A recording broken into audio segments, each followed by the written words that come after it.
Let's get straight to Trey Yingst. He's live on the ground in Tel Aviv well, your day has been underway for a while, but as we get started, Trey, what should we know?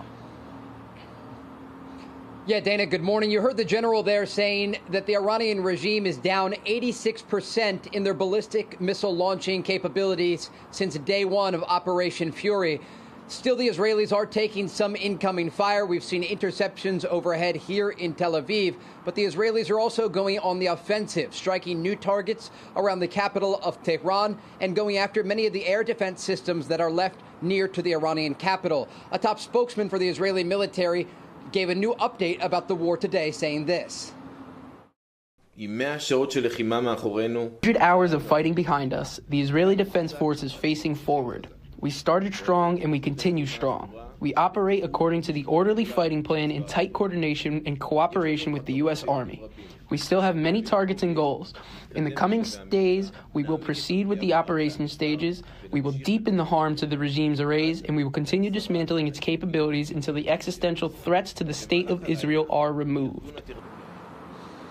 With the war ongoing, there are now questions swirling in Iran about who's leading the country right now, with much of the leadership taken out in American and Israeli strikes. One name, Murtaza Khamenei, the son of the Ayatollah who was killed over the weekend, is said to be the man who will ultimately get the nod from the clerics that are left. We do understand he is a hardliner with deep ties to Iran's security forces. The streets of Tehran broadly empty today as civilians remain indoors. This campaign is expected to intensify in the days ahead.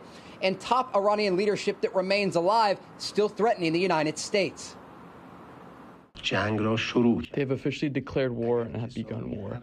If anyone, through words or actions that align with the wishes of this criminal enemy, the United States and the Zionist regime, acts accordingly, they will be regarded as standing in the enemy's line.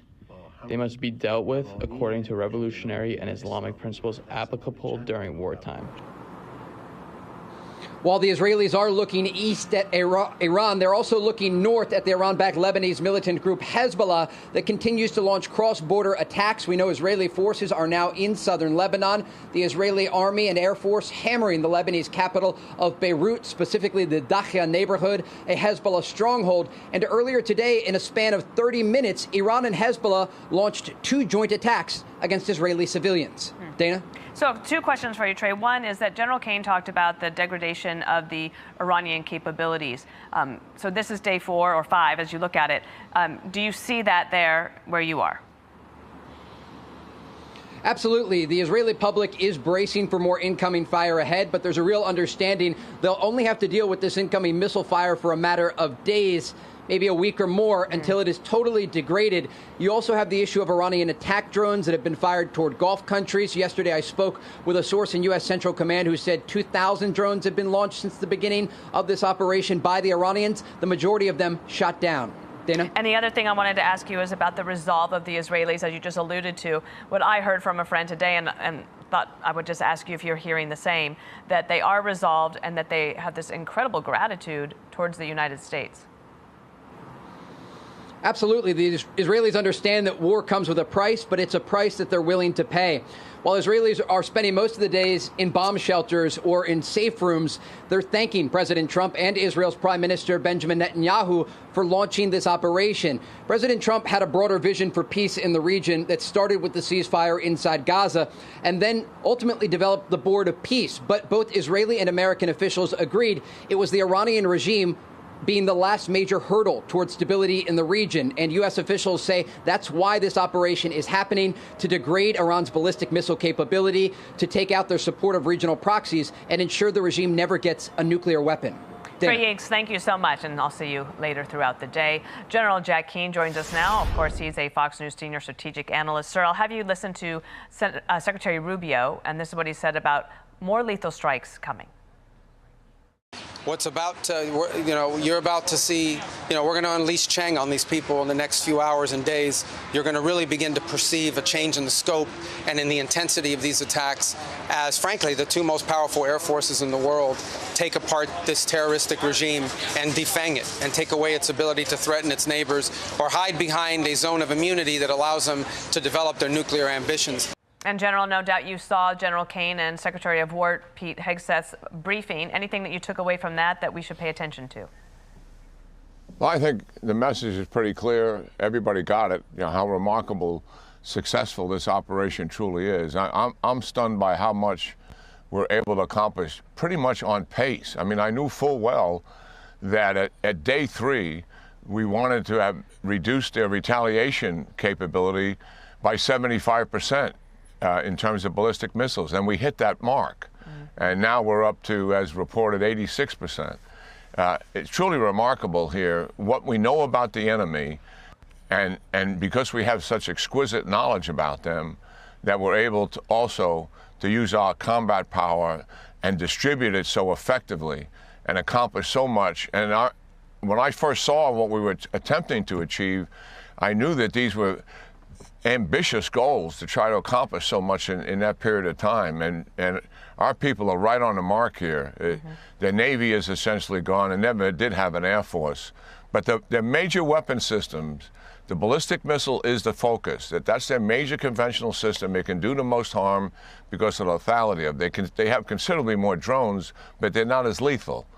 And the fact that we've got the drones now down to, they can only at 73% retaliation, we reduced them that much. The drone penetration is around 10%, which is what the ballistic missile penetration is. And you can see out there that the casualties are very light.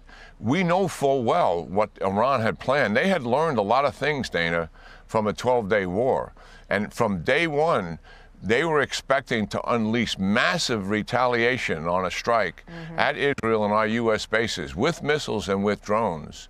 And they were not even able to do that. Remember, on the first day, the report out of the Central Command and the Israelis was a much more weakened response than what they had anticipated.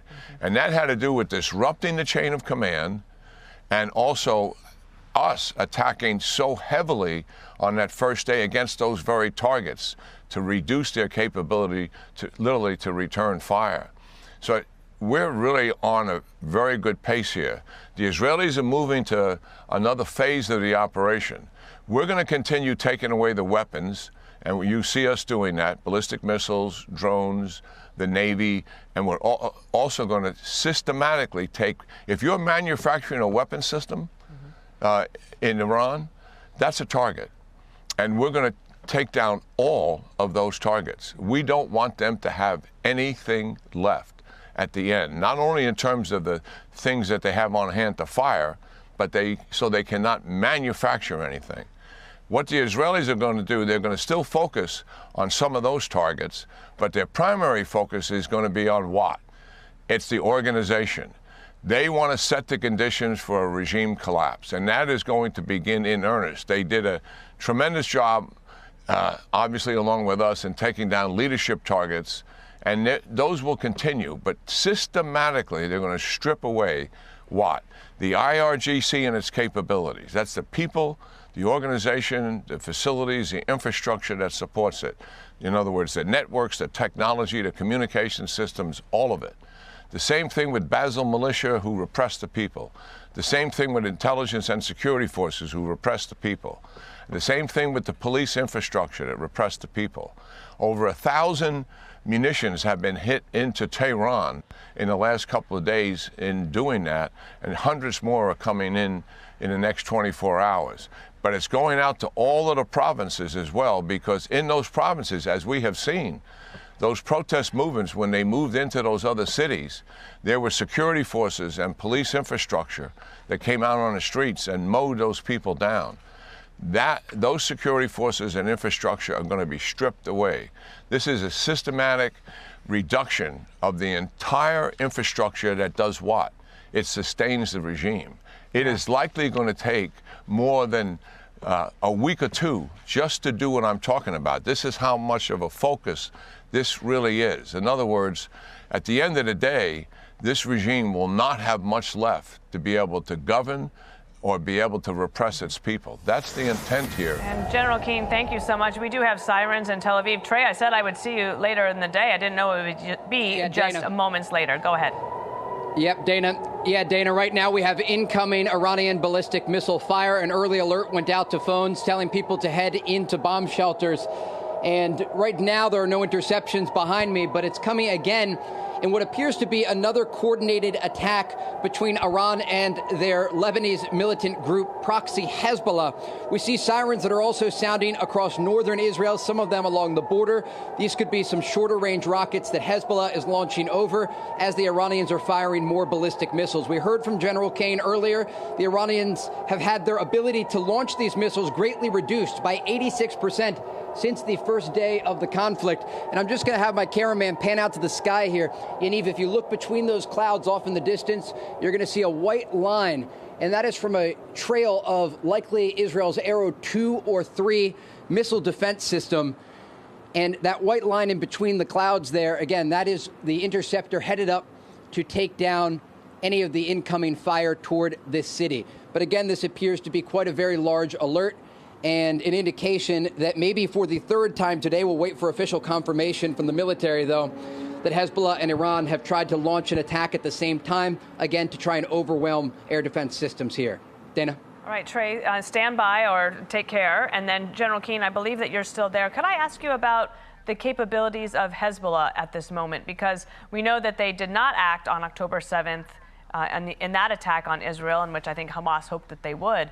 But I'm curious because after Israel was able to take down many of its military at Hezbollah, or their fighters, through that pager intelligence triumph, what type of capabilities do they have right there in southern Lebanon?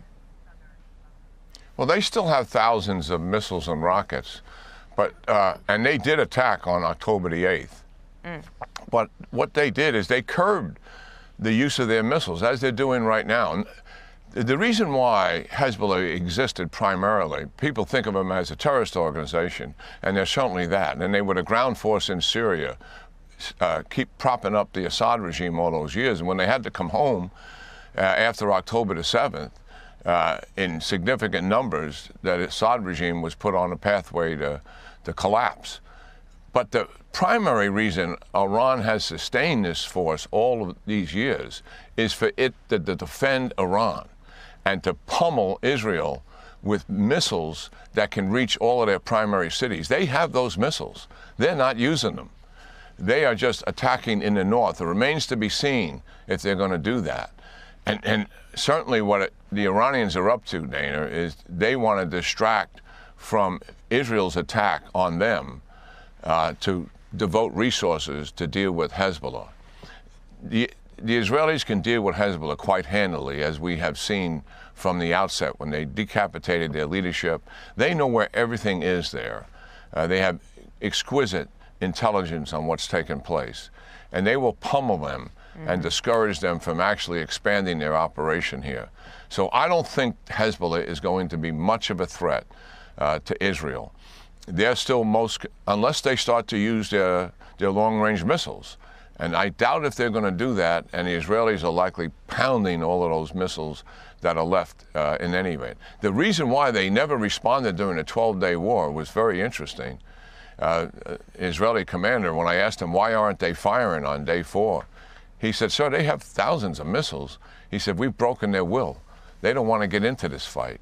And I think they're reluctantly in it now, being pushed by the Iranians, because the Iranians literally are fighting for their survival. And I think it's more of a desperate act in what we're seeing.